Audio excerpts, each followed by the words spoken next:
Live from downtown Detroit, home of WDIV and Click on Detroit, Local 4 News at 5 starts now. Just a few flakes out there tonight, but we've got 2 more rounds of snow to pack in before the end of the weekend, and it's not getting any warmer in the meantime. All right, Ben, also they're going point by point, minute by minute. House impeachment managers laying out their case to try to convict President Trump. But we begin here at 5 with huge news for the 44,000 hourly workers at General Motors. Even amid this pandemic, they're set to take home as much as $9,000 in this year's profit-sharing checks. Smiles all around at General Motors tonight. 2020 turned out to be a really profitable year. The pandemic didn't hurt the automaker as first feared a year ago. Business editor Rod Maloney is live tonight with a story of how GM's earnings mean cash in pockets at this very important time. Rod. Oh, it does.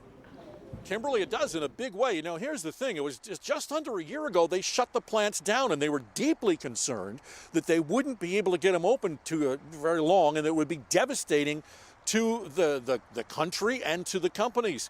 But they did get back up and running. They started making new vehicles, and people, even in a pandemic, went out and bought them. General Motors made nearly $4 billion last quarter, nearly $10 billion for the year, a pandemic year. A better year than 2019, mainly because a 40-day strike only allowed GM to clear $105 million in the fourth quarter last year and just over $8 billion for the year. Cox automotive analyst Michelle Krebs calls it a real shocker and a pleasant surprise. It's been absolutely remarkable how the auto industry has rebounded and how well GM has done through this.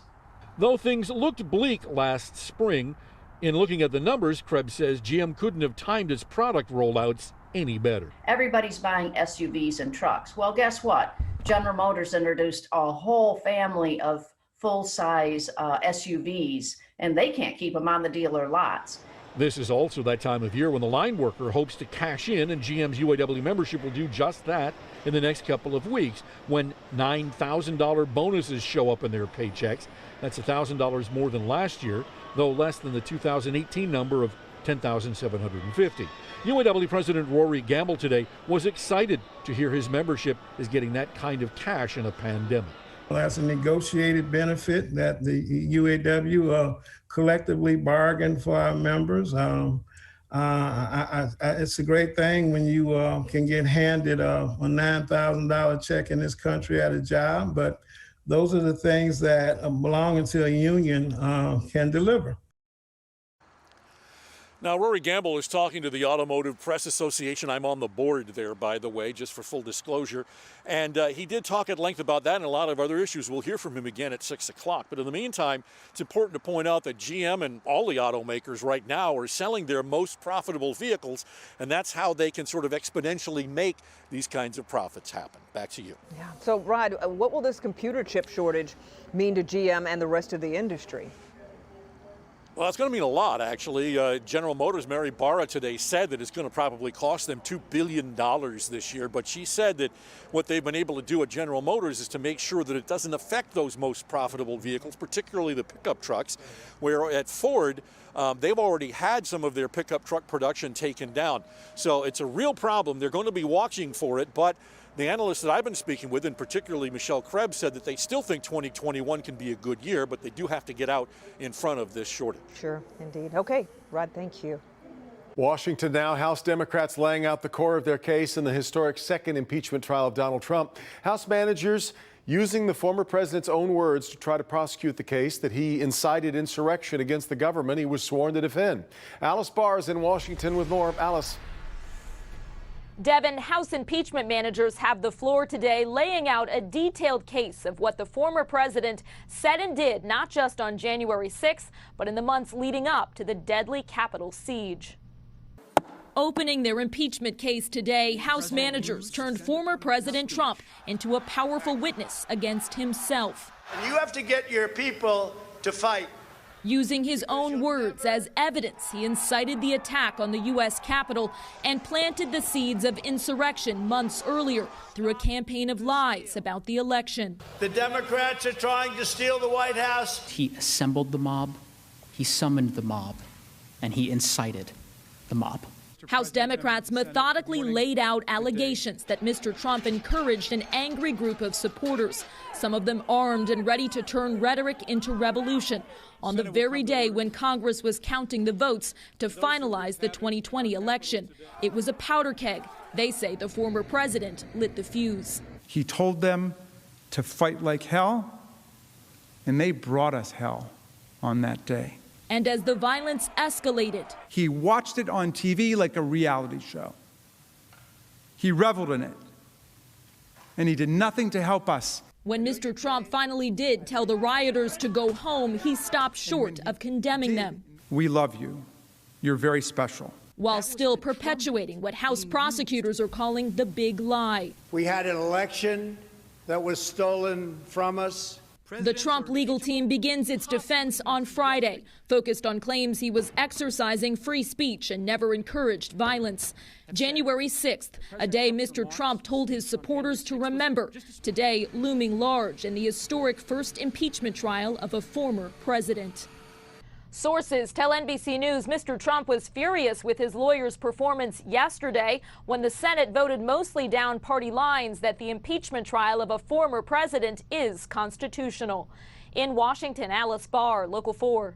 Okay, Alice, impeachment managers have up to 16 hours spread over 2 days to convince GOP senators that the President Trump was responsible for inciting the Capitol riots. You can watch the impeachment trial live over on Local 4, and we're streaming it here on clickondetroit.com as well. Coronavirus numbers. The state reports 915 new cases over the past 24 hours.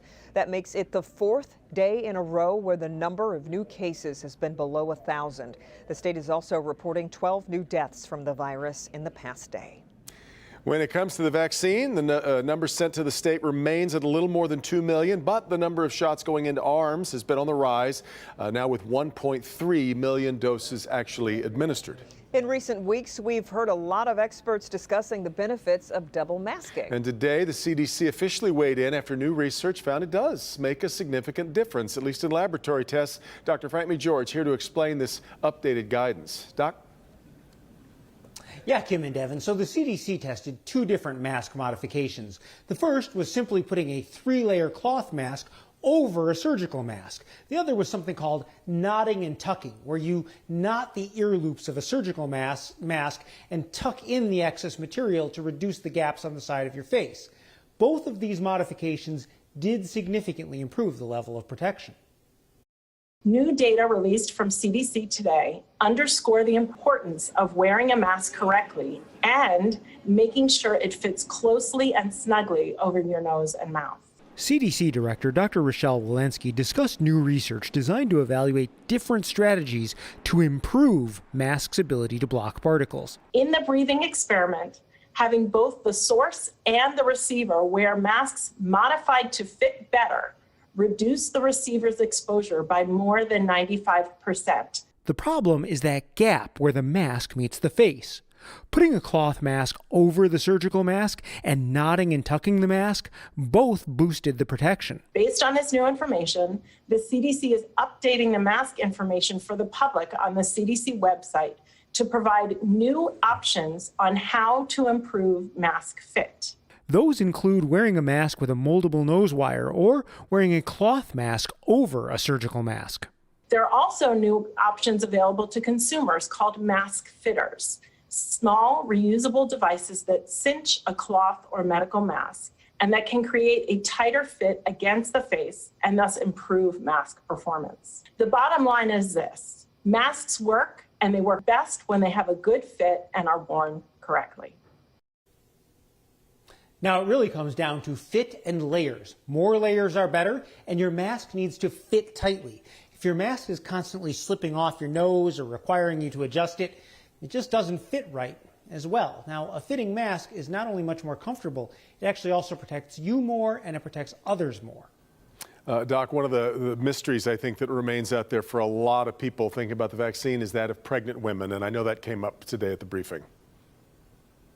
Yeah, Yeah, Dr. Fauci actually says so far about 20,000 pregnant women have received the COVID vaccines, and there have not been any red flags. The CDC and the FDA continue to monitor that situation, and the guidance is still that pregnant women should talk to their own doctor about their personal risks and benefits. 20,000 starting to get to be a pretty sizable test group.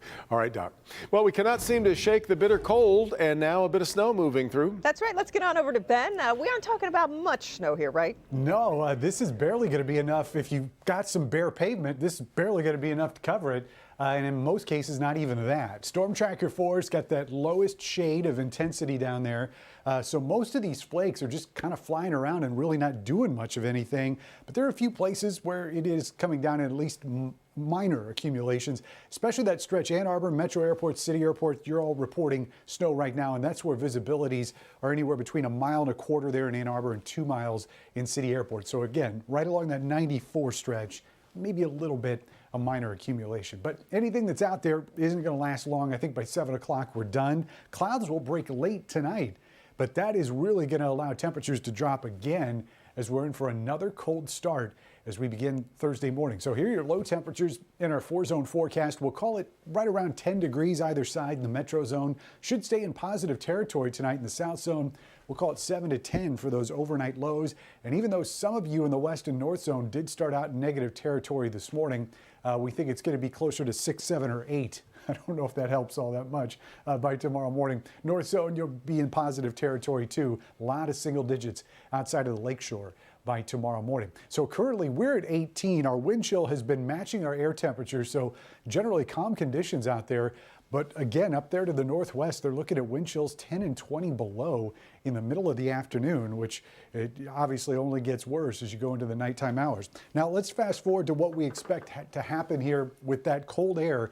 It is going to start to ooze into the Great Lakes, but it looks like most of that is going to actually ooze south. So by the time we get into the upcoming weekend, we are going to see our temperatures drop somewhat, but they're really going to see a difference down there in Texas. Look at that, all the way down into Louisiana. Some of that cold air really starting to spill all the way down to the Mexico border. So snow chances do increase going forward. We'll get another shot Thursday night into Friday.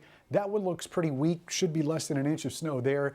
Not so much on Saturday when it looks like we'll get the shovels back out, but with temperatures this cold and getting colder, it is still going to be that dry, powdery snow. So even if we do see what we're expecting out of it, not going to take a whole lot of elbow grease to get rid of it. Then as we get into Tuesday of next week, this may be a little bit more snow. We got to really watch that track of that low pressure center, and it does look like there may be a little bit of a switchover issue to some mix or possibly even rain. So we'll keep an eye on that as we get into Tuesday of next week. But going back to Friday, this is what we're expecting. Not even a ½ inch in most locations. But Saturday, not going to put numbers on this just yet, but you can tell by the colors, we may start to get into the 3-inch range in parts of the area on Saturday. So low temperatures tonight, 9 officially, single digits pretty much everywhere tonight, and then high temperatures 23 in the afternoon tomorrow, and we will see at least some early sunshine as those clouds are going to be increasing late, getting in snow chances coming in here Thursday night into Friday. So consistently into the 20s there starting the weekend. Not so much finishing it with teens for high temperatures, morning lows going down to 0, and we can start to see that uptick, guys. 22, 24, the morning lows actually have 2 digits in them as we get into Wednesday. So a little bit of improvement, but we got to get through this snowy weekend first. Yep. Okay. Ben, thank you. Well, after 12 years, as you know by now, with the Lions, Matthew Stafford is headed to a new team. Before he and his wife Kelly head to Los Angeles, the Staffords spoke exclusively to Local 4 about their time here in Detroit. You'll see part 1 tonight at 11. Here's Hank Winchester with a preview. The city of Detroit and Ford Field, they've been home to Matthew and Kelly Stafford for more than 12 years now. And as they prepare to head west, they are focused on making a big difference right here in the Motor City. You know, nothing would have made me happier than bringing a Lombardi Trophy home to Detroit.